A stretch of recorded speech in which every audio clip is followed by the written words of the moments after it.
رامز كلب البحر، ده فيلم كله جنان، كوميدي وفانتازيا رومانسي جدا كمان. رامز هو بطله ورامي هناء وولاء، وفي حادثه كبيره جدا خلت حياته جنان. حلمي يطرده بره وقوف سعيد فرحان، دكتورنا يطلع عينه مع رامز علشان عيان، وتمرجي يمكن برضه مع رامز علشان سعران. وصراحته مصيبه كبيره خلت عقله حيران، وعدوه اصبح صاحبه وهناء خلته ولهان. قصه كبيره وجديده مع رامز كلب البحر.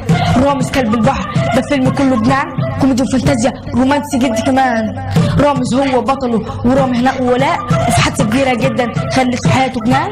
حلمي يطرده بره وقوف سعيد فرحان، دكتورنا يطلع عينه مع رامز علشان عيان، وتمرجي يجي برضه على رامز زي السعران. وصراحته مصيبه كبيره خلت عقله حيران، وعدوه اصبح صاحبه وهناء خلته ولهان. قصه كبيره وجديده مع رامز كلب البحر. هضحك وابكي كمان، هضحك وابكي كمان. رامز كلب البحر يا لوك سينما، يا رامز كلب البحر لوك سينما. يا رامز كلب البحر يا لوك سينما.